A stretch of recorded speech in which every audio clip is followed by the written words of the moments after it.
teman-teman saudaraku sekalian, manusia itu terdiri dari 3 hal ya. Ada badannya, ada akalnya, sama ada hatinya. Begitu bukan? Kita disebut manusia tuh karena ada badannya. Kalau nggak ada badannya kita disebut makhluk halus. Karena ada badannya nih disebut manusia, begitu ya. Kita disebut manusia karena badan kita, kemudian karena akal kita. Kalau nggak berakal namanya orang apa? Orang gila ya. Tidak disebut manusia. Tidak jadi mukallaf, nggak berkewajiban untuk melaksanakan berbagai macam hal kalau otaknya tidak penuh, gitu ya. Kemudian kita juga disebut manusia karena kita punya hati. Kalau nggak punya hati, jadinya setengah manusia, jadi orang jahat, jadi orang fasik, jadi orang yang nggak layak lah disebut manusia. Ulaika kal an'am bal hum adall, katanya Allah Subhanahu wa taala, mereka ini kelihatannya aja manusia tapi lebih mirip kepada binatang ternak. Bal hum adallu sabila, bahkan lebih sesat lagi, jalannya lebih nggak bener lagi keadaannya gitu. Jadi kita disebut manusia karena 3 hal, badan kita, akal kita, sama hati kita.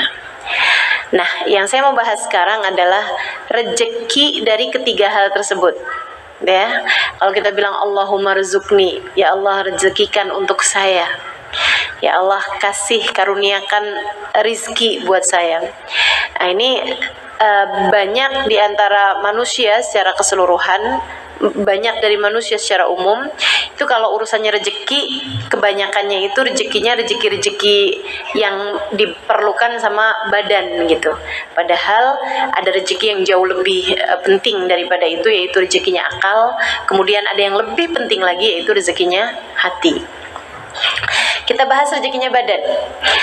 Rezekinya badan itu yang paling utama, yang paling tinggi nilainya, bukan uang teman-teman, tapi kesehatan. Coba diingetin, mauan mana jadi orang punya duit banyak tapi sakit, atau sehat tapi nggak banyak duit? Mauan mana? Sehat tapi banyak duit katanya. Itu iya ya. Tapi maksudnya rezekinya badan itu, Bu, rezekinya sehat itu jauh lebih penting bagi badan kita daripada rezeki yang di luar badan gitu. Karena kan yang lain-lain ini kan di luar badan ya. Uang itu kan di luar badan. Maksudnya bisa beli pakaian di luar badan, bisa beli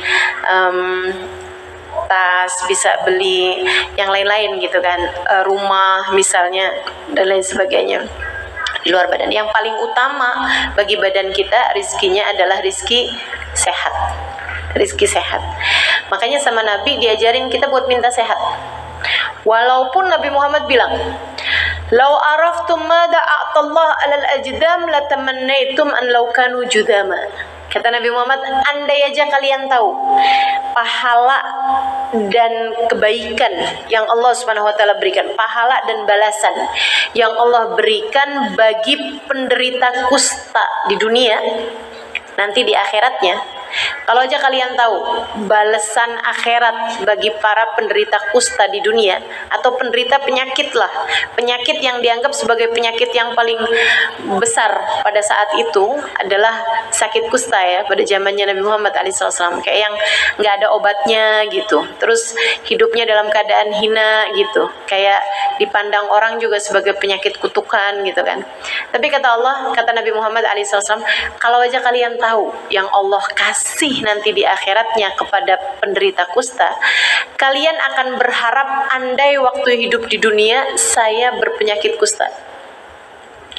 Kata Nabi Muhammad nih, walakinnal mu'min la yas'al ilal afiyah. Tapi bukan berarti kalian boleh minta sakit, kata Nabi Muhammad. Jadi walaupun Nabi Muhammad bilang, andai aja kalian tahu pahalanya orang yang sakit di dunia nih besar di akhiratnya, tapi kalian tetap nggak boleh minta sakit. Walakinnal mu'min la yas'al illal afiyah. Orang mukmin enggak minta dari Allah kecuali sehat. Jadi kita harus selalu minta sama Allah diberi kesehatan. Jangan ada yang gaya-gaya, ya Allah, katanya orang kalau sakit pahalanya besar. Ya Allah, kasih saya sakit ya Allah. Jangan, ya. Habis dikasih tahu tentang pahalanya sabar ketika diuji dengan rasa sakit misalnya gitu, atau diuji dengan cacat misalnya gitu ya, terus dia minta gitu, ya Allah kasih saya cacat. Jangan gitu. Bahkan kita ini nggak boleh minta kecuali yang enak-enak. Al-mu'min la yas'al illal afiyah. Orang mukmin harusnya kalau minta tuh minta afiyah, minta keselamatan, minta kesehatan, fi khairin wa lutfin wa afiyah, dalam kebaikan, dalam keselamatan, dan dalam kesehatan. Itu kita kalau doa tuh mesti minta kayak begitu. Nggak boleh minta yang nggak enak. Nggak boleh kita nih minta yang nggak enak. Ya Allah, jodohkan saya dengan suami yang miskin ya Allah. Ya nggak boleh. Nggak boleh. Tapi Ustadzah, ada doanya Nabi Muhammad, Allahumma ahyini miskinan. Ya Allah, hidupkan saya dalam keadaan miskin. Wa amitni miskinan, matikan saya dalam keadaan miskin. Wa syurni fi zumratil masakin, kumpulkan aku bersama dengan orang miskin. Ada kan? Ada, betul. Ada. Tapi itu kan doanya Nabi Muhammad.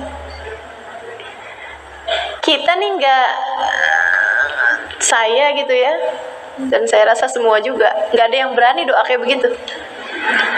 Ada nggak? Kalau ada yang berani saya ijazahin dah. Ya Allah, nggak berani kita ya doa kayak begitu. Karena memang sebagai kita nih yang awam-awam ini, teman-teman saudaraku sekalian, tidak boleh meminta kecuali yang bagus-bagus, yang enak-enak. Malah ada nih satu orang minta rezeki gitu ya, minta rezeki makanan, tapi salah doa nih. Ceritanya gini, ada orang seneng ibadah, bagus ya, senengnya tuh ibadah, seneng sholat, seneng zikir gitu, seneng kholwat, seneng sendirian, zikir tuh dia seneng banget gitu, hamba Allah yang soleh. Masalahnya dia itu setiap hari mesti kerja untuk bisa memberi nafkah buat dirinya. Jadi dia bisa makan tiap hari gitu. Karena kalau dia nggak kerja dia nggak bisa makan gitu kan, nggak bisa dapat uang untuk beli makanan gitu. Satu hari waktu dia lagi pulang kerja nih, sambil bawa rotinya gitu, yang dia hasil kerjanya itu, dia tuh doa gitu. Doanya orang kalau lagi musafir, doanya orang kalau lagi capek abis kerja itu mustajab. Doanya orang yang terdolimi juga mustajab. Makanya kalau kamu lagi didolimi sama orang, alhamdulillah, doa saya mustajab. Gitu kan. Nah, doa yang enak-enak deh tuh. Jangan doa yang gak enak, ya Allah balas dia ya Allah. Nah, gak enak tuh, gak enak. Tapi kalau kamu doa, ya Allah kepengen berangkat haji ya Allah, kan enak ya. Ya Allah kepengen bisa meninggal dunia dalam keadaan yang paling enak, nanti di akhiratnya juga masuk surga tanpa hisab. Doa yang enak-enak aja gitu. Pengen punya rezeki yang banyak, yang luas gitu ya, rezeki buat badan saya Allah, rezeki buat akal saya, rezeki buat hati saya gitu. Minta yang enak-enak aja teman-teman, minta yang enak-enak.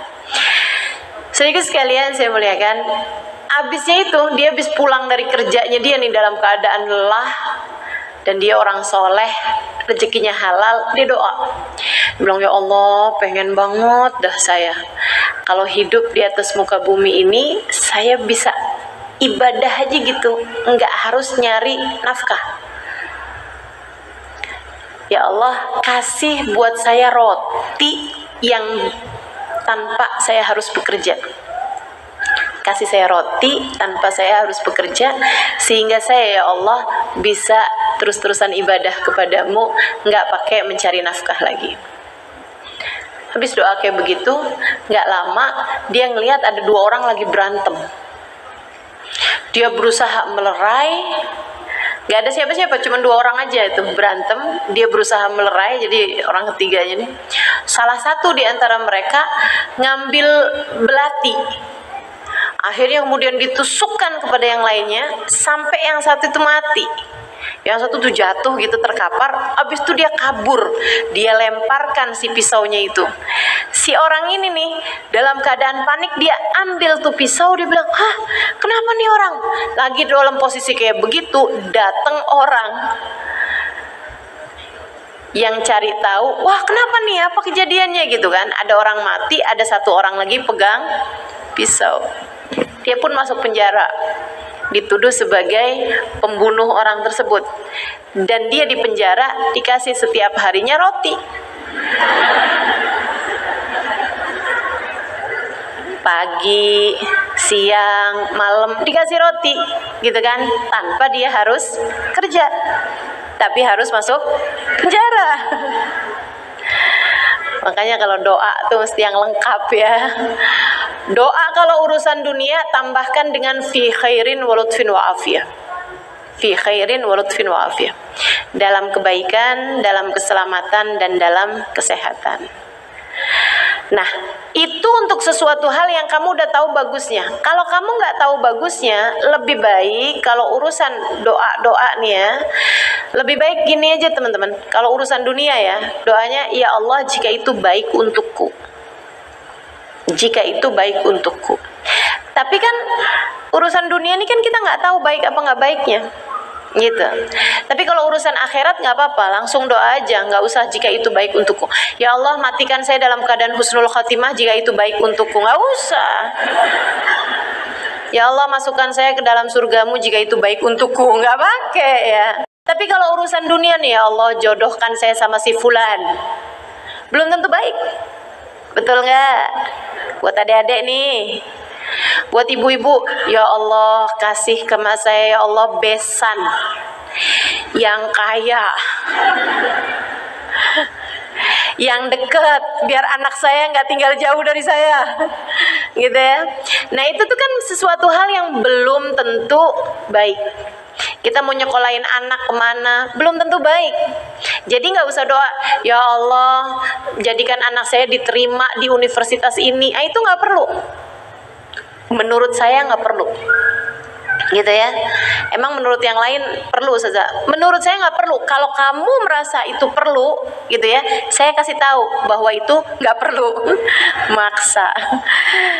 Kenapa gitu? Karena urusan dunia nih teman-teman saudaraku sekalian, kamu nggak tahu bagus nggak bagusnya, kamu nggak tahu baik nggak baiknya. Nggak tahu kamu. Beberapa hal yang kita kira baik ternyata nggak baik buat kita. Beberapa hal yang kita kayaknya udah pasti dah nggak baik gitu kan, ternyata itu baik buat kita. Jadi nggak usah maksa-maksa. Apalagi adik-adik nih ya, lagi jatuh cinta, doanya ya Allah jodohkan saya dengannya. Kalau ternyata saya bukan jodoh dia, ya Allah carikan buat saya laki-laki yang seperti dia,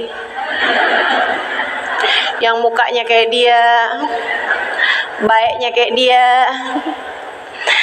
gitu ya, tingginya kayak dia, senyumnya kayak dia. Ya Allah daripada repot mending dia aja deh ya Allah. Maksa gitu. Kita nggak tahu tuh yang begituan tuh baik apa enggak buat kita, kita nggak tahu teman-teman, nggak tahu. Makanya kalau doa, kalau urusan-urusan dunia lebih baik tambahkan dengan in kana khairan li, ya Allah jika itu memang baik buat saya gitu.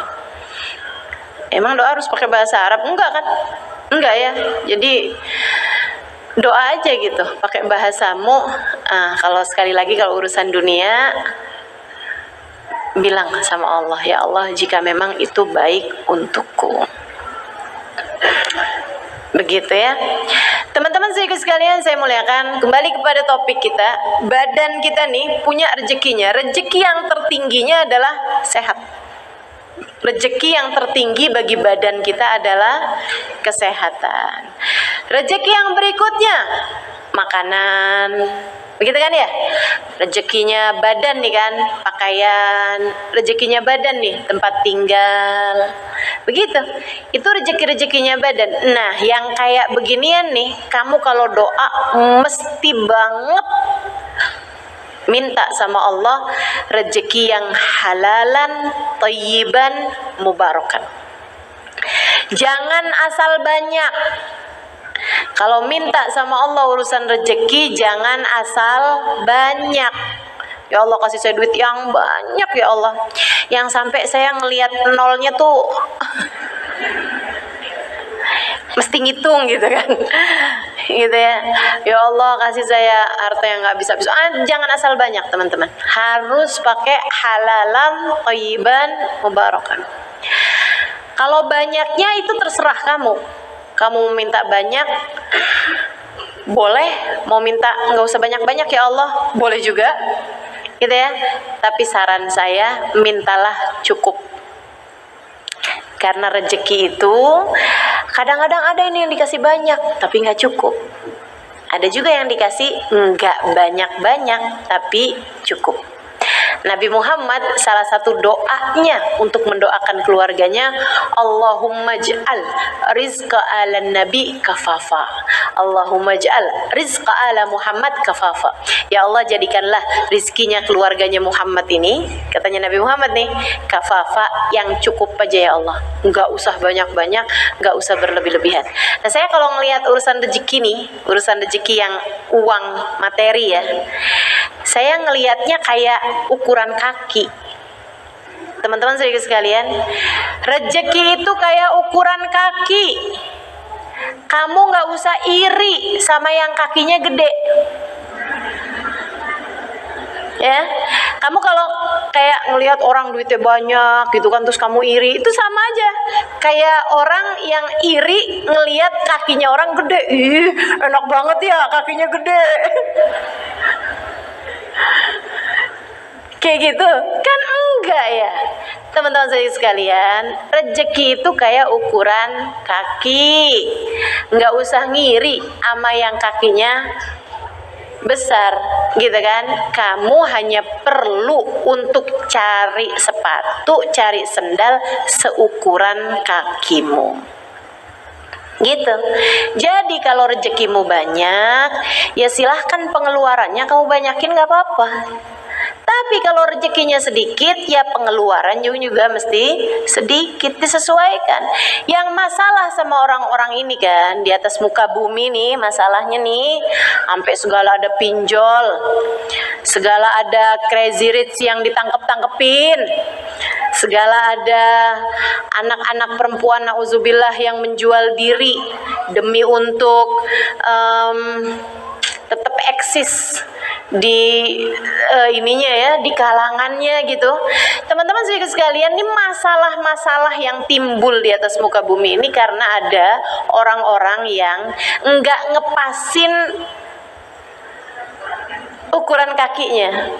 Jadi dia kakinya gede tapi pakainya sempit. Nah, itu jarang. Yang lebih banyak ini adalah orang kakinya kecil tapi pakai sepatunya gede. Yang ada akhirnya ya enggak bener gitu kan, ini mulu, nyeplos mulu, keluar mulu gitu, kayak nggak pakai sepatu akhirnya, kayak gitu. Itu rezeki itu kayak gitu. Dan saya kalau ngelihat nih ya, urusan rezeki nih sama kayak gini loh, kayak air atau bahkan kayak api. Kalau sedang air tuh, kalau sedang enak, mau dibuat masak ada, mau dibuat mandi ada, dipakai wudhu ada. Kalau kita punya air cukup kan enak tuh. Tapi kalau airnya kebanyakan, yang ada banjir, tenggelam kita. Harta dunia tuh kayak gitu teman-teman. Harta dunia tuh kayak gitu, yang dikasih banyak gitu ya, terus kemudian apalagi sampai berani-berani sama yang haram, ini apa segala macam, tenggelam. Itu urusan harta dunia tuh. Urusan harta dunia tuh kayak begitu. Dunia nih teman-teman sekalian sangat amat menenggelamkan, sangat amat melenakan. saya punya cerita nih. Ini cerita favorit saya kalau ngelihat urusan dunia tuh kayak gitu. Saya setiap kali inget cerita ini, ngelihat kondisi-kondisi apapun gitu, berita-berita, kayak ngelihatnya ya ampun, sejarah nih berulang terus ya gitu. Selalu terjadi hal yang seperti ini di atas muka bumi ini. Gimana ceritanya? Sayyidina Isa alaihissalam, Nabi Allah Isa alaihissalam mau bepergian. Beliau kemudian ngomong sama umatnya gitu, ayo nih saya mau jalan, ada yang bisa nemenin saya nggak beberapa hari, sekian waktu gitu, sekian lama gitu. Akhirnya jadi beliau ngomong sama beberapa orang gitu. Beberapa di antara mereka lagi punya kesibukan, jadi satu orang, ayo saya deh, Nabi Isa nemenin. Oke, ayo kita jalan, kata Nabi Isa. Berangkatlah Nabi Isa sama orang ini. Tapi Nabi Isa ngerasa nggak aman nih, pengen tahu nih orang ini nih kayak apa gitu. Karena kan yang namanya teman bepergian itu kan nggak bisa asal-asal gitu ya. Kita mesti bener-bener cocok gitu kan. Apalagi beberapa hari gitu. Makanya sampai ada ucapan, kalau kamu pengen kenali orang, pengen kenal sama kepribadiannya orang, ajaklah dia bepergian. Nah, itu kalau bepergian tuh kelihatan aslinya tuh. Apalagi dapetin hal-hal yang gak menyenangkan gitu kan ya. Ketahuan tuh siapa yang suka tidur mulu. Siapa yang pokoknya ketahuan tuh. Yang suka ngomel-ngomel, yang suka marah-marah, yang suka dalam kondisi panik, dia kelihatan aslinya tuh, kelihatan tuh kalau lagi bepergian. Nah nih Nabi Isa kemudian pengen tahu orang ini nih kayak gimana gitu kan. Nabi Isa itu bawa roti 3, teman-teman, bawa roti 3, dibungkus, ditaruh di satu tempat. Nabi Isa lagi baru awal perjalanan, Nabi Isa bilang, aduh ini saya sakit perut nih, saya pengen buang hajat dulu gitu, saya titip ya ini. Dititiplah si roti itu. Nabi Isa melaksanakan hajatnya. Si orang ini ternyata adalah orang yang gak amanat. Ternyata adalah orang yang berani-berani sama hak miliknya orang lain. Ternyata orang ini adalah orang yang cinta dunia dan tidak mampu menguasai hawa nafsunya. Dia buka tuh bungkusan, dia lihat ada roti 3, lapar. Dia mikir, nih kayaknya titipan orang deh, nih kayaknya orang ngasih aja gitu sama Nabi Isa. Nabi Isa kayaknya nggak tahu deh isinya berapa. Jadi dia makan satu roti tersebut, kemudian dirapiin lagi sama dia tuh 2 roti dimasukin lagi. Habis itu Nabi Isa datang gitu kan, dia bilang, yuk kita jalan. Berangkat nih Nabi Isa. Dapat beberapa perjalanan kayak setengah jam atau apa, Nabi Isa bilang, wah mulai lapar nih saya, yuk kita istirahat dulu. Nabi Isa buka, rotinya ternyata tinggal 2. Heran Nabi Isa, ya udah deh, nggak mau mempermasalahkan. Orang tuh kalau lagi lapar jangan dipermasalahkan gitu. Jadi Nabi Isa makan 1, Nabi Isa kasih 1 roti itu ke orang tadi itu, temannya ini. Dia bilang, yuk kita makan. Makanlah Nabi Isa. Habis saya makan, Nabi Isa bilang kayak gini, seingat saya tadi bawa roti 3. Orangnya udah mulai panik nih, kok ini tinggal 2 ya. Orang itu malu nih, malu, dan dia bukan orang yang maksudnya ya udah deh mau gimana lagi, jujur aja lah gitu ya. Udah salah nih, aduh iya udah salah nih, udah deh taubat gitu kan, langsung putar balik. Dia enggak gitu. Dia tipikal orang yang kalau sekali salah, yaudah lanjutin salah gitu. Ada kan yang tipe kayak gitu? Kamu jangan jadi salah satunya. Kalau kamu jadi salah satunya, segeralah bertaubat teman-teman. Karena yang namanya salah tuh, kalau kita ikutin terus gitu ya, tambah ke sana-sana. Guru saya bilang, kamu kalau mau nyasar jangan jauh-jauh, nanti baliknya susah. Kalau nyasar kejauhan, putar baliknya susah. Gitu. Jadi kalau udah salah, udah gitu langsung balik lagi gitu kan. Dia enggak gitu. Dia bilang, Nabi Isa lupa kali. 2 kok Nabi Isa? Kan 2 nih. Kamu nggak ada tahu kalau isinya 3 gitu? Enggak lah. Kok Nabi Isa nuduh kayak gitu sih? Enggak lah Nabi Isa, astagfirullah. Kita tuh kan nggak boleh begitu main tuduh. Ya udah deh kalau gitu. Saya cuman bilang aja, saya nggak nuduh. Ingat saya 3. Nggak gitu Nabi Isa, mungkin Nabi Isa lupa. Oh iya, udah dibungkus. Jalan nih Nabi Isa nih. Nabi Isa jalan gitu kan, udah nggak ada lagi nih rotinya nih kan, habis kan. Nabi Isa ngelihat ada tulang-tulang ayam di perjalanan nih, ngelihat tulang-tulangnya ayam. Nabi Isa seorang nabi punya mukjizat. Nabi Isa kumpulin tuh tulang-tulangnya ayam, kayak ayam mungkin habis dimakan sama serigala atau dimakan sama musang gitu ya. Dikumpulin sama Nabi Isa, kemudian Nabi Isa bilang, pegang tangannya, "Ya Allah, dengan kemuliaanmu, dengan takdirmu, dengan keagunganmu, dengan kekuasaanmu, ya Rabbi izzatika wa biqudratika, ahyi hadhihi dajaja, ya Allah, dengan keagunganmu dan kekuasaanmu, hidupkanlah kembali ayam ini." Gak lama ayamnya saling bertautan tulangnya satu sama lain, kemudian dagingnya datang ini apa segala macam, sampai jadi ayam lagi, kemudian hidup lagi. Petak, jalan lagi dia ayamnya. Si orang itu ngeliatnya, wah, amazing, mukjizat, dia bilang, mukjizat. Wih, Nabi Isa, kamu memang nabi yang terbaik, Nabi Isa, luar biasa. Kamu gak pernah lihat kayak gini, kata Nabi Isa. Enggak pernah nih Nabi Isa, luar biasa kamu Nabi Isa. Kata Nabi Isa, bihaqqi man araitahu hadhil mu'jizah, dengan kemuliaan Allah yang telah memperlihatkan mukjizat ini kepadamu. Kamu tahu nggak roti saya yang satu? Tahu nggak? Roti saya tuh. Nabi Isa kocak juga ya. Kamu tahu nggak, roti saya yang satu tuh, astagfirullah, Nabi Isa nih, ama roti nggak kelar-kelar urusannya. Ya Allah Nabi Isa, sampai kapan kau mau menuduh saya? Oke lah kalau gitu, yuk jalan lagi nih. Sampai kemudian perjalanannya itu mengharuskan Nabi Isa berada di seberang sungai. Jadi Nabi Isa tuh mentok sungai gitu ya. Nabi Isa mau lanjutin perjalanannya seberang sungai sana nih. Tapi mau menuju ke sungai sana nggak ada perahu, nggak ada jembatan, nggak ada apa-apa gitu. Nabi Isa bingung aja.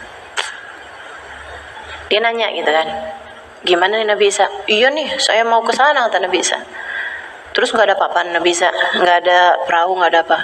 Iya nggak ada. Oh yaudah deh, gini aja nih, kamu di belakang sana sini, pegangan ya, pegangan, jangan sampai lepas pegangannya. Lebek Nabi Isa, lebek. Bismillah. Dah, jalan Nabi Isa di atas air, lewatin sungai.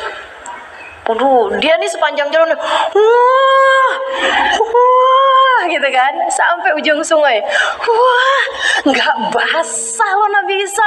Subhanallah, Allahu Akbar, Allahu Akbar. Wes, kamu memang luar biasa Nabi Isa.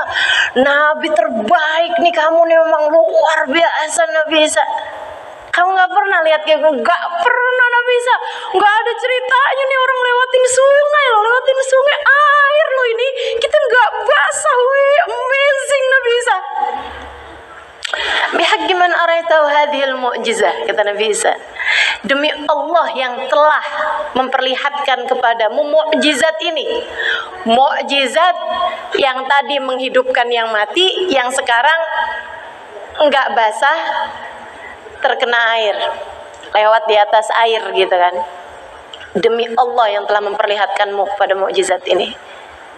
Kamu tahu nggak yang makan roti saya itu?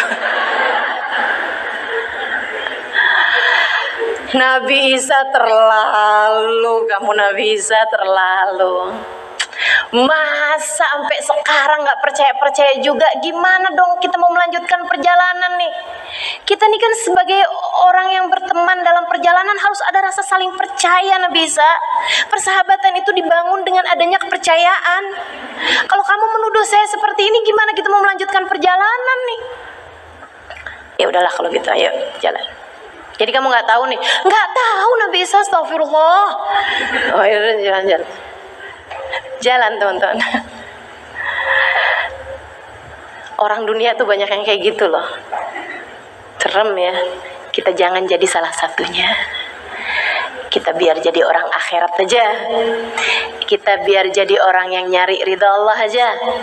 Kita biar jadi orang yang nyari surga di atas dunia ini, insyaallah.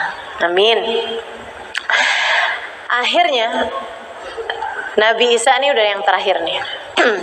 Nabi Isa ngelihat di perjalanan ya, Nabi Isa lihat ada gundukan tanah, gede, gundukan tanah besar. Sama Nabi Isa dibagi 3 si gundukan tanah itu. Repot nih Nabi Isa nih. Pokoknya dibagi 3 gitu si gundukan tanah itu. Jadinya kan kayak asalnya kan kayak sebongkah batu besar gitu ya. Nah ini sekarang jadi kayak 3 buah bongkah batu besar juga gitu. Tapi itu tanah ya, berupa tanah gitu. Udah nih jadi 3. Habis itu Nabi Isa terus doa, minta sama Allah. Habis selesai doa, ternyata 3 gundukan tanah itu berubah jadi emas. Jadi emas teman-teman.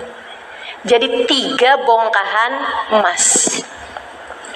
Zaman itu tuh orang bertransaksi semuanya pakai emas gitu ya. Namanya dinar gitu kan. Ada uang emas namanya dinar. Nah itu dibuatnya memang dari emas-emas kayak begitu gitu. Udah nih. Wow, emas nih Nabi Isa. Ini emas loh Nabi Isa. Ih, emang kamu nih emang nabi yang luar biasa loh Nabi Isa. Gak ada nabi kayak dirimu ini Nabi Isa. Emang orang dunia tuh suka memuji-muji yang berlebihan. Makanya saya kalau dipuji-puji yang berlebihan,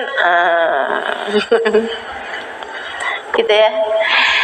Kita nggak usah lah muji-muji yang berlebihan. Memuji tuh yang ini aja gitu ya, yang sewajarnya.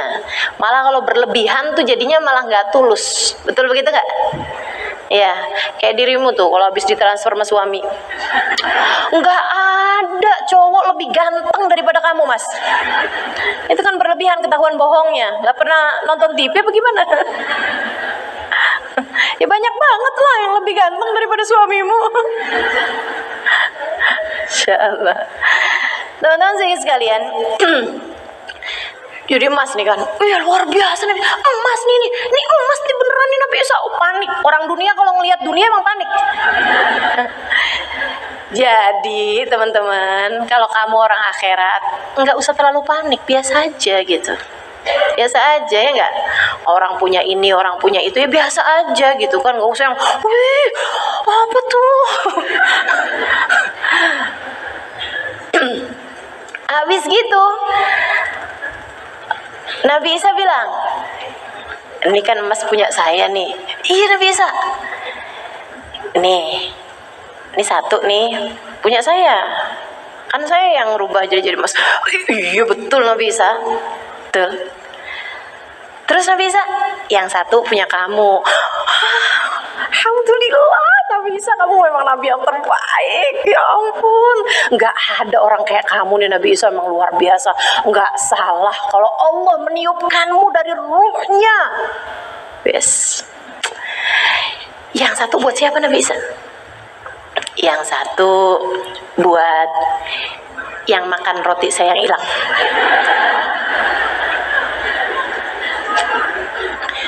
Ya Allah teman-teman, makanya saya kalau nonton TV gitu ya, ada orang asalnya kayak korupsi gitu kan, atau ada orang yang asalnya kelihatan kaya raya gitu, ketika kemudian terciduk menjadi mendadak menyesal dan mukanya gimana gitu, kayak sejarah terus berulang gitu.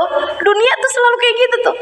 Si orang ini begitu Nabi Isa bilang, yang satu buat yang makan roti saya yang hilang, itu dia langsung mukanya kayak berubah gitu, kayak mau nangis gitu. Dia bilang, Nabi Isa, bukankah setiap kesalahan akan menemukan jalan penyesalannya? Bukankah Allah masih akan selalu membuka pintu rahmatnya dan ampunannya? Bukankah pintu taubat masih akan selalu terbuka, wahai Nabi Isa? Maksud kamu gimana?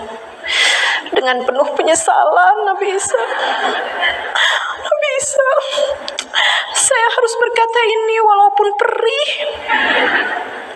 Nabi Isa, sayalah yang makan roti kamu yang hilang. Sejarah selalu berulang, bukan? Untuk mendatangkan apa yang dia inginkan, orang tuh bohong mau, nangis mau, wah udah deh, segala macam lakonnya orang udah dikerjain semua buat kepentingan Tuhan mereka tuh, bener-bener kepentingan. Sampai guru saya Habib Umar bin Hafid mengatakan, zaman sekarang kamu kalau mau tahu nilainya orang, nggak usah lihat tahajudnya, nggak usah lihat bacaan Qur'annya, nggak usah lihat sholatnya, puasanya, kamu liatin aja, adepin sama duit haram. Adepin sama duit haram. Yang maunya sama duit haram, mau tahajudnya kayak gimana juga, bukan orang yang punya nilai di sisi Allah. Gitu. Nih kalau diukur nih di antara kita nih, siapa yang paling solehah di antara kita sebagai seorang istri? Yang istri ya. Saya bisa bilang bukan yang paling banyak tahajudnya, bukan yang paling banyak puasanya. Akan tetapi yang setiap suaminya bilang, maaf ya, kita lagi nggak dapet nih hari ini. Maaf ya, saya nggak bisa ngasih banyak sama kamu hari ini. Dia dengan senyum berkata, nggak apa-apa sayang. Rezeki kita kan semuanya dari Allah. Kalau hari ini nggak ada, besok-besok insya Allah Allah akan gantikan dengan yang lebih baik. Nggak apa-apa. Yang penting jangan pernah bawa masuk rezeki haram dalam rumah kita. Itu yang paling solehah. Itu yang paling solehah di antaramu teman-teman. Ama duit, ketahuan nilainya orang tuh di hadapan uang. Bagaimana cara pandangmu terhadap uang? Tuh ya, mudah-mudahan Allah Subhanahu wa taala bikin hati kita benar-benar bersih insyaallah dari keinginan kepada selain Allah. Mudah-mudahan Allah jadikan hati kita menginginkan Allah di atas apapun, menjadikan prioritas kita dalam kehidupan bukanlah dunia melainkan akhirat. Bukanlah kesenangan duniawi melainkan ridha Allah Subhanahu wa taala sebagai target tertinggi dalam kehidupan kita insya Allah. Nabi Isa habis dengar dia ngomong kayak begitu, kata Nabi Isa, ya udah dah kalau gitu dah semuanya ambil buat kamu.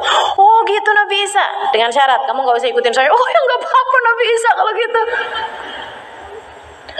Orang dunia nggak paham kebersamaan dengan guru, kebersamaan dengan orang soleh, musahabatur rijali dzawil wafa.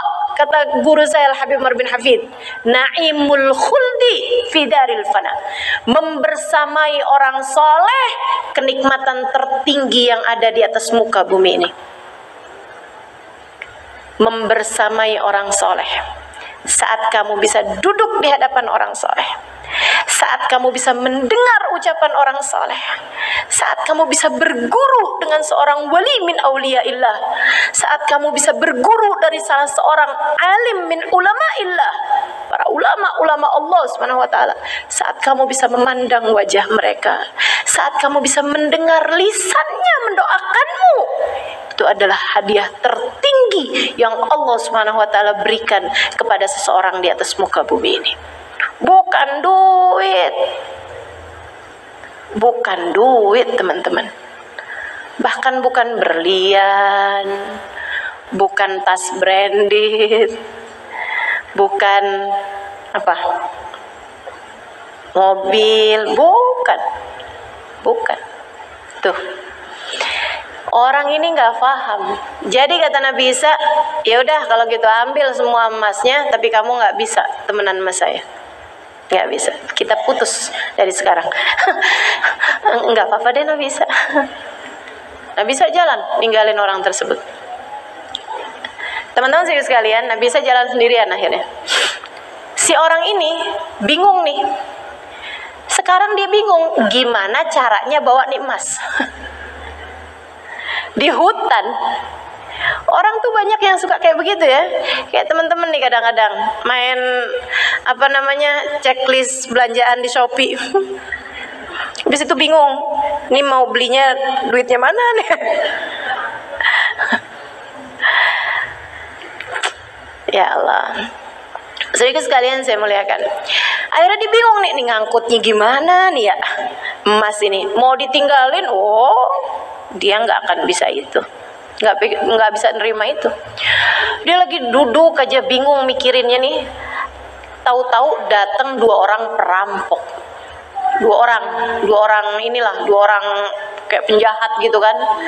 Saya nggak tahu cirinya penjahat pada masa itu tuh kayak gimana gitu. Tapi kalau kita bisa bayangin sekarang kayak badannya gede, tatoan gitu kan, kelihatan banget lah kalau dia memang orang ini gitu.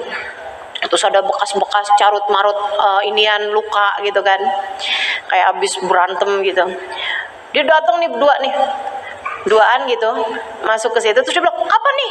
Oh emas nih, oh emas nih kan, jangan gitu bro, tunggu dulu bro, ini emang punya kamu ya, punya kamu.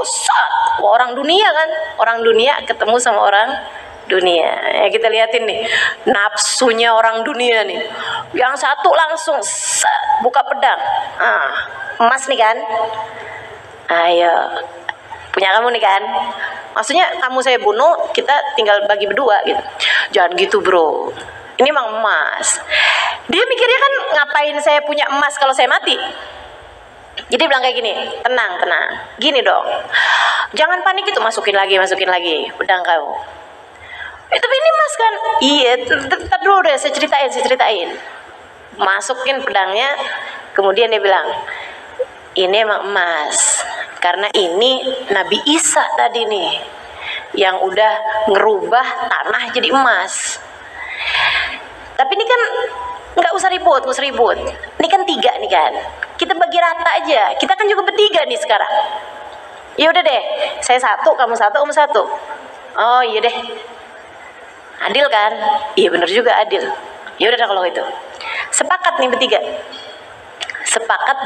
buat masing-masing dapat 1. Terus nggak lama kemudian dia bilang, tapi saya ini dari tadi nih kan saya nungguin emas nih dari tadi nih, lapar setengah mati. Kamu lapar? Iya, kita berdua juga lapar nih. Gimana kalau salah satu dari kalian beli makanan gitu? Beli makanan, kayaknya ada gado-gado deh di kampung sebelah ono. Mau beli makanan, nanti kita makan deh. Habis itu baru kita pikirin nih gimana ngangkutnya nih barang, gitu kan? Ternyata orang 2 ini adalah orang di kampung paling dekat dari situ. Oh berarti sekarang kebayang nih gimana caranya buat ngangkut emas ini kan gitu. Bilang udah deh saya jalan.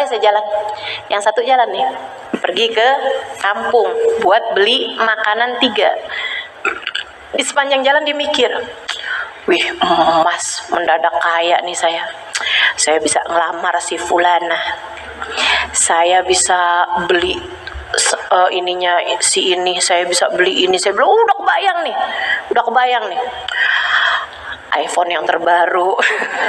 Udah kebayang nih semuanya nih gitu ya. Ferrari nih kayaknya nih bisa nih beli. Jujur udah ngebayangin nih harta dunia yang mau dia beli gitu.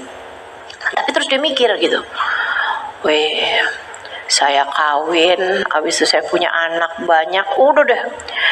Tapi habis nih emasnya nih, kalau buat keturunan saya nggak cukup, kecuali kalau saya juga bisa punya semuanya.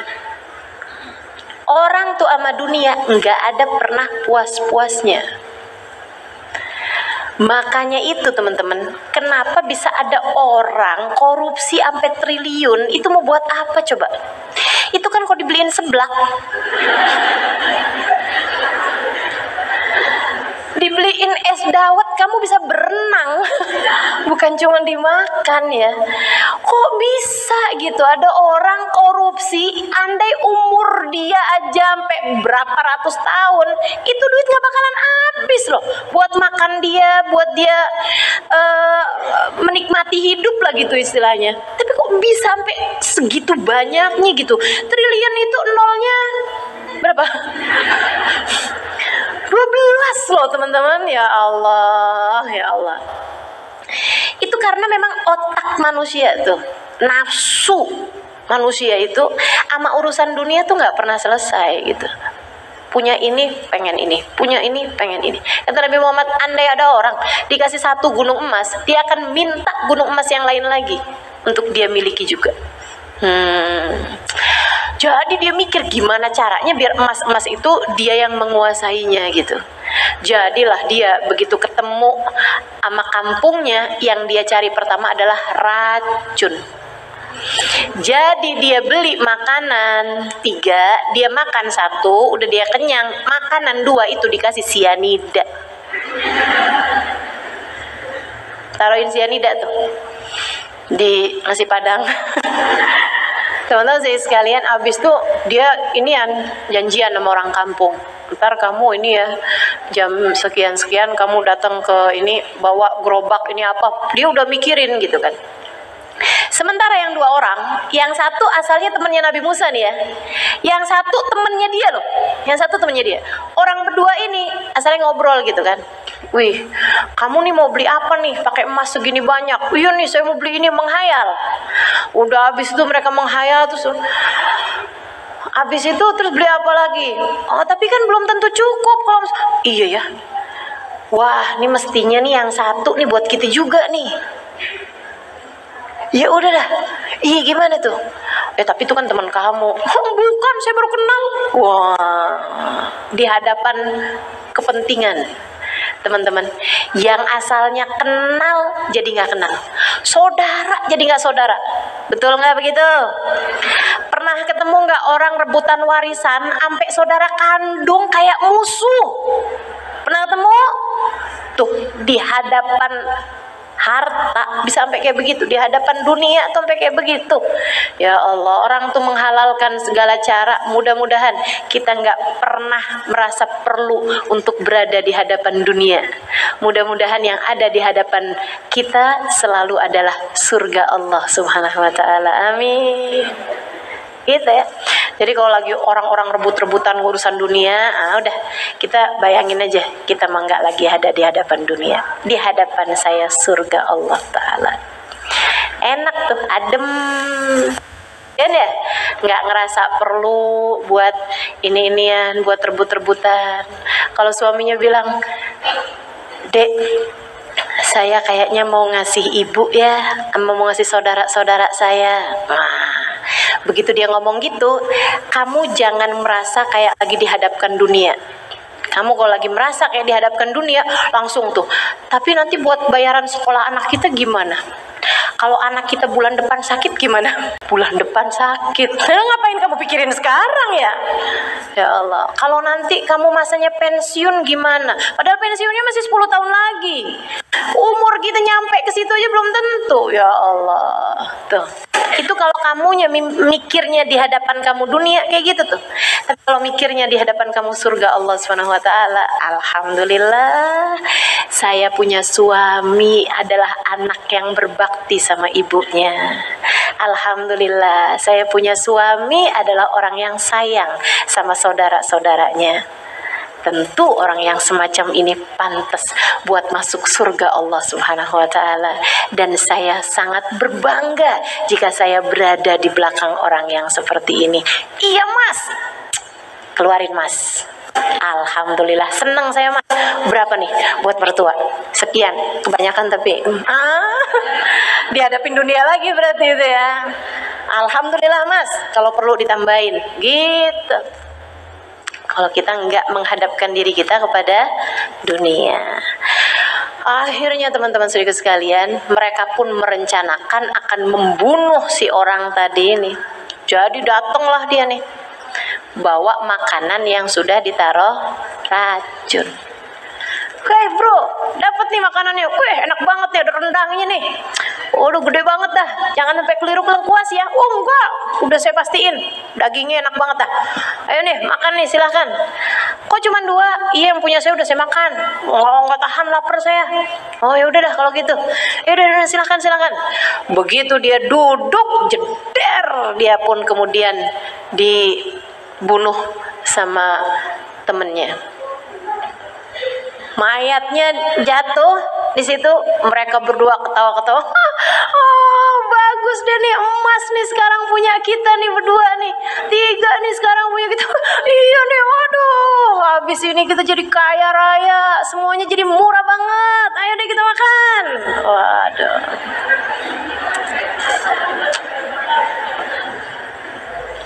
Buka deh tuh makanannya.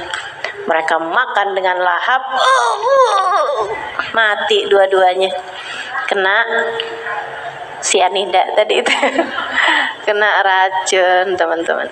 Masya Allah. Nggak lama kemudian Nabi Isa lewat di situ. Emasnya masih teronggok persis seperti waktu Nabi Isa meletakkannya, membaginya. Dan di depan emas tersebut ada 3 orang mayat.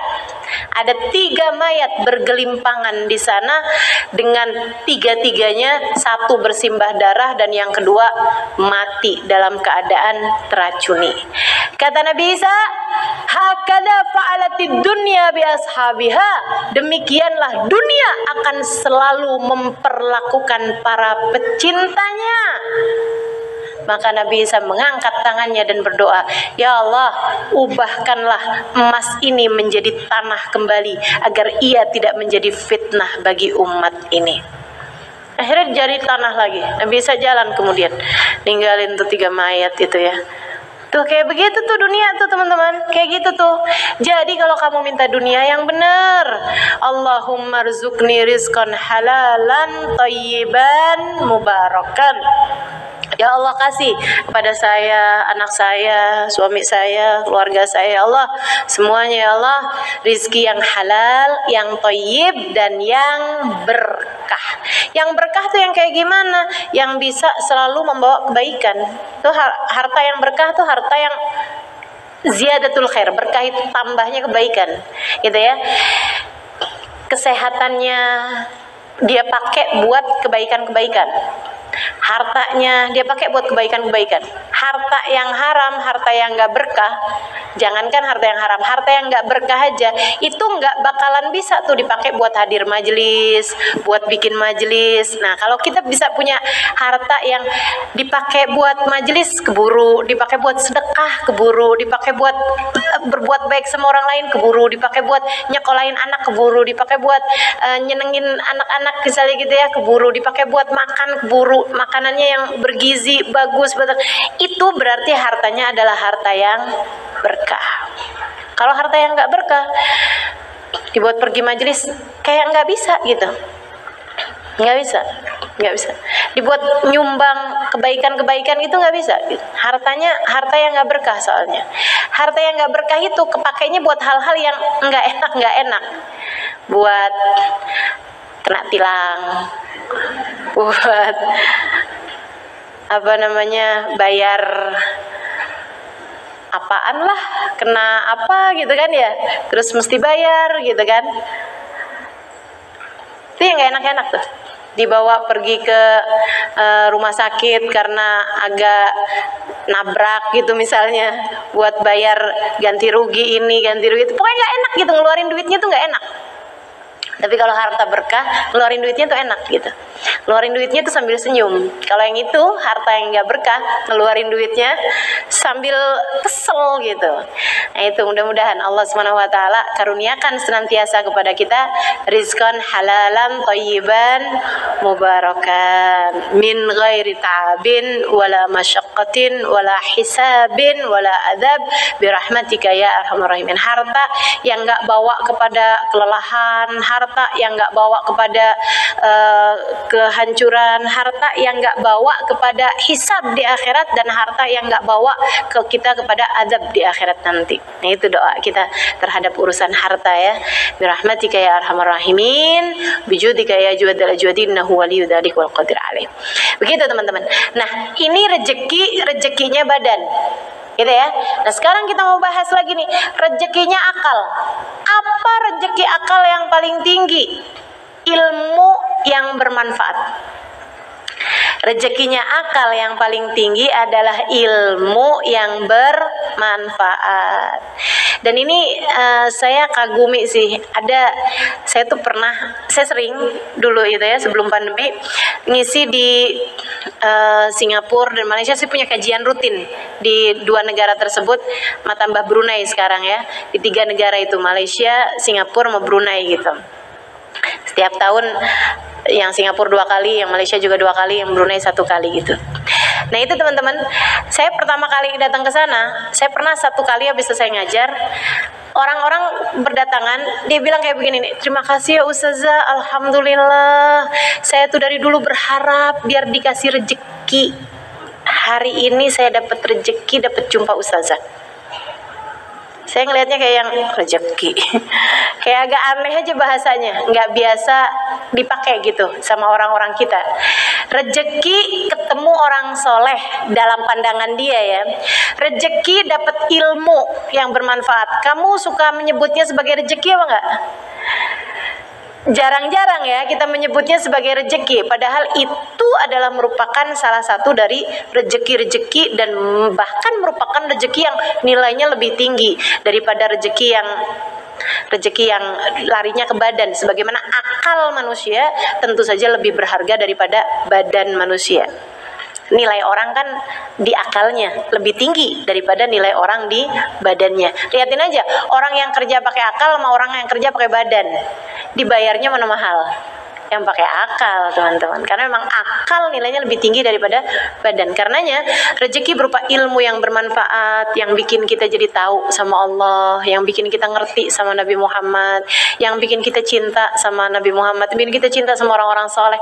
Itu adalah ilmu yang merupakan rezeki yang luar biasa besarnya yang Allah Subhanahu wa taala berikan kepada akal kita. Makanya mesti minta. Salah satu dari yang sering saya sampaikan kepada teman-teman dimanapun, termasuk juga kamu, mendoakan dirimu dan keluargamu. Ya Allah, karuniakanlah untuk hidupku ini ya Allah, guru yang dapat membimbingku mengenalmu dan mengenal Nabi Muhammad SAW. Minta teman-teman.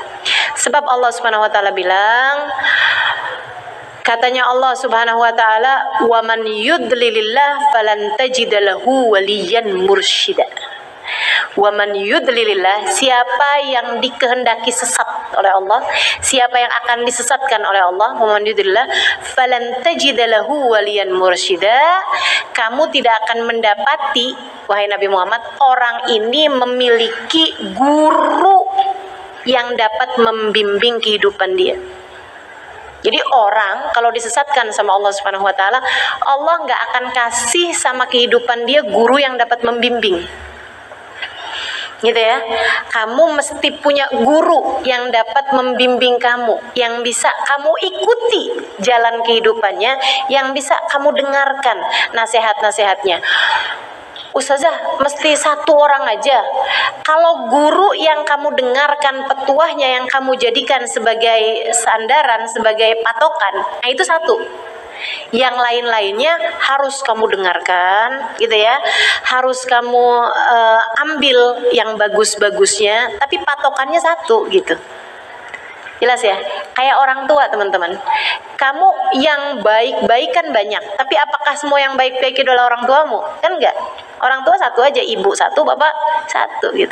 Yang lain-lain ya bolehlah kita anggap sebagai paman bibi kita, kan gitu ya. Nah seperti itu, orang tua satu gitu. Jadi guru tuh mesti satu, yang kamu jadikan sebagai ibu bagi akal kamu, ibu bagi jiwa kamu, satu. Selebihnya yang lain-lain itu kamu dengarkan, kamu ambil yang baik-baiknya, kamu ambil semuanya. Semakin kamu punya guru yang banyak, semakin bagus gitu. Kamu ambilin semuanya, kebaikan-kebaikannya. Tapi sekali lagi yang kamu jadikan sebagai patokan satu aja. Ustazah, taunya dari mana nih kalau ini dia nih guru saya gitu? Minta sama Allah. Kalau nggak minta, takutnya nggak dikasih. Itu ya, minta sama Allah Subhanahu Wa Taala teman-teman, dan mintakan pula hal tersebut kepada anak-anakmu. Karena nih zaman tidak menjadi semakin mudah. Kesian anak-anak kita kalau kemudian kebingungan yang mana sih nih? Yang satu bilang ziarah makamnya para wali bagus, yang satu bilang haram, bid'ah, syirik. Nah, kan bingung. Betul nggak? Gitu kan? Jadi mesti ngikutin yang mana nih yang dia bisa pegang gitu. Mesti ada pembimbingnya gitu. Dan untuk itu saya sangat sekali lagi menyarankan teman-teman untuk kalau doa tuh jangan minta urusan rezeki badan mulu gitu. Rezekinya akal itu juga mesti kamu minta. Ya Allah, karuniakan kepadaku ilmu yang bermanfaat. Allahumma rzuqni ilman nafi'a. Minta ya Allah ilmu yang bermanfaat. Rabbi zidni ilma warzuqni fahma. Doanya Nabi Muhammad SAW. Tambahkan untuk aku ya Allah ilmuku, gitu ya, dan karuniakan kepada aku pemahaman di dalam ilmu tersebut. Minta sama Allah guru untuk membimbing langkah kehidupanmu sehingga jelas arahnya menuju Allah Subhanahu wa Ta'ala. Tuh, rezekinya akal. Yang paling tinggi adalah ilmu yang bermanfaat. Ilmu yang bermanfaat, ilmu yang apa? Ilmu yang mendekatkanmu kepada Allah, ilmu yang mendekatkanmu kepada Rasulullah, ilmu yang mendekatkanmu kepada surga. Itu dia ilmu yang bermanfaat. Selain daripada itu, tidak mendekatkanmu kepada Allah, tidak pula mendekatkanmu kepada Rasulullah, tidak pula mendekatkanmu kepada surga. Artinya mendekatkanmu kemana tuh? Ke neraka. Berarti itu bukan merupakan ilmu yang bermanfaat. Minta terus ilmu yang bermanfaat sama Allah Subhanahu wa Ta'ala. Kemudian yang terakhir, rizki buat hati kita. Ya, apa rizki terbesar dalam hati kita? Nah, saya kasih tahu teman-teman saya sekalian. Rizki tertinggi dalam hati kita adalah iman. Ya, adalah iman. Iman yang bagaimana? Iman yang membuatmu tahu bahwasanya yang paling pas, yang paling pantas untuk bertahta dalam hatimu adalah Allah Subhanahu wa Ta'ala. Ilmu yang membuatmu faham la ilaha illallah. Tidak ada yang boleh disembah kecuali Allah. La ilaha illallah, la maqsuda illallah. Tidak ada yang pantas untuk dijadikan tujuan selain Allah. La ilaha illallah, la masyhuda illallah. Tidak ada yang pantas untuk disaksikan. Tidak ada yang disaksikan selain Allah. Jadi dia ngelihat apapun ingat Allah. Lihat suaminya ingat Allah. Ini adalah seseorang yang telah Allah takdirkan menjadi jalan surgaku. Aku kalau ngeselin dia, bikin marah dia, artinya membuat murka Allah Subhanahu wa Ta'ala. Maka aku akan menjadi istri yang solehah baginya. Sebab itu adalah apa yang diperintahkan Allah kepada saya. Ngelihat anak-anaknya ingat Allah. Nggak cuma ingat dia adalah bin saya, dia adalah binti saya. Enggak, Nggak hanya ingat itu, akan tetapi dia ingat bahwa anak-anak saya adalah hambanya Allah. Saya bukanlah seseorang yang diberi anak saya, akan tetapi saya adalah seorang yang diamanati anak saya. Ini adalah amanat dari Allah Subhanahu wa taala untuk saya. Saya jaga, saya rawat, saya sayangi, saya cintai sehingga mereka semua dapat menjadi hamba-hamba Allah yang soleh-solehah. Balasannya, semua yang mereka lakukan dari kebaikan, saya akan ikut serta mendapatkan pahalanya sebab mereka lahir dari rahim saya. Gitu. Cara ngelihat anaknya gitu, hambanya Allah Subhanahu wa taala. Ngelihat semua teman-temannya, ngelihat mereka sebagai hambanya Allah. Menyakiti hambanya Allah berarti membuat murka Allah Subhanahu wa taala kepadanya. Karenanya Sayyidina Imam Abdul Qadir Al-Jailani, Syekh Abdul Qadir Jailani, dia bilang fi bidayat amri kuntu atabarak hatta minal kilab. Saya di awal-awal pencarian diri saya di awal-awal saya mau jadi hamba Allah yang soleha, awal perjalanan saya mencari ridha Allah Subhanahu wa taala, saya mencari berkah bahkan dari anjing. Saya ngelihat anjing sebagai hambanya Allah, saya akan berbuat baik bahkan kepada anjing, bahkan kepada siapapun sebagai cara saya mencari ridha Allah Subhanahu wa taala. Enggak berani menyakiti bahkan anjing sekalipun. Apalagi manusia. Apalagi manusianya dianjing-anjingkan. Enggak berani. Bukan takut sama orang, bukan takut sama binatang, bukan takut sama yang punya. Takut sama yang punya. Tuh teman-teman saya sekalian, itu rizki tertinggi. Kalau kamu bisa punya hati yang seperti itu, ngelihat apapun, ngelihat siapapun, selalu ingat Allah Subhanahu wa taala, kamu telah dikaruniai rizki terbesar yang Allah Subhanahu wa taala berikan kepada hambanya di atas muka bumi ini. Ngelihat apapun ingat Allah. Pada saat itu nggak jadi beda antara dipuja sama dihina. Dia ngelihatnya suara Allah, dia lihatnya sebagai pesan-pesan cinta Allah Subhanahu wa taala. Makanya para ulama tuh keren-keren. Ada yang dibilangin gini nih, hei anjing. Ulama, tokoh agama, orang terkemuka, seorang syekh yang dikenal orang, ilmunya bermanfaat, doanya mustajab. Ada orang benci sama dia, ngatain dia anjing. Dia bilang, dasar lo anjing. Apa katanya ulama tersebut? Makasih ya pujiannya. Saya nggak muji kok. Puji kok, saya kedengarannya muji. Kenapa kamu bisa dengarnya muji? Kamu bilangin saya anjing. Ya Allah, saya nggak pernah ngelihat ada binatang lebih menyenangkan pemiliknya daripada anjing. Lebih bisa menyenangkan pemiliknya daripada anjing. Emang bener loh. Betul nggak? Nggak ada binatang lebih nyenengin pemiliknya daripada anjing. Kalau dipelihara tuh ya ampun, bisa segitu nyenenginnya buat pemiliknya. Makanya pemiliknya kan dikasih nama, dikasih makan si anjing itu, sampai ada yang dikasih mobil anjingnya, sampai ada yang dikasih guru anjingnya, dikasih segala macam gitu. Karena memang nyenengin banget sama yang punya, teman-teman. Sampai saya pernah dengar salah satu buat penghilang stres ya, buat orang umum ya, buat orang umum. Salah satu penghilang stres adalah memelihara peliharaan. Nah, peliharaan yang terbaik yang dianjurkan adalah kucing. Nomor satunya anjing.